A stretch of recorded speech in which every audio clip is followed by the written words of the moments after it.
বিকেলে হাঁটাহাঁটি শেষে আমরা সবাই মিলে সিদ্ধান্ত নিলাম আজকে মুড়ি মাখিয়ে খাওয়া যায়। যে কথা সেই কাজ। দোকান থেকে মুড়ি এবং চানাচুর নিয়ে চলে আসলাম বন্ধু আরিফের ফাঁকা বাসায়। আসার সাথে সাথে হাফিজুল এবং আরিফকে দিয়ে দিলাম মুড়ি মাখানোর দায়িত্ব। এদিকে আমরা বসে গল্প করতে করতেই দেখি মুড়ি মাখানো শেষ।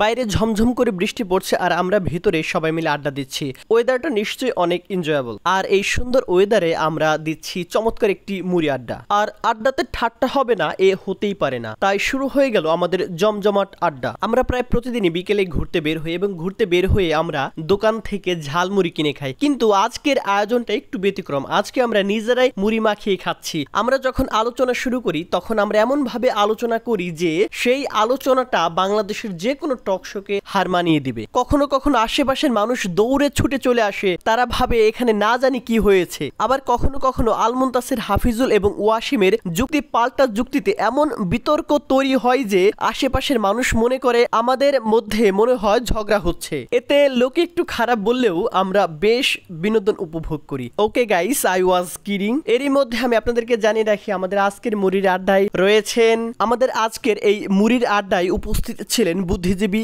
আল মুনতাসির, হাফিজুল ইসলাম, আরিফ এবং হৃদয়। আমরা সবাই মিলে মুড়ি খেতে খেতে মুড়ি পার্টির একদম শেষ পর্যায়ে চলে এসেছি। গামলার মুড়ি শেষ হওয়ার সাথে সাথে আমার বন্ধু আরিফ আপনাদেরকে এসে আজকের এই মুড়ি পার্টির সমাপ্তি ঘোষণা করবেন। আর এরই মাঝে আমিও আপনাদের কাছ থেকে আজকের মতো বিদায় নিচ্ছি।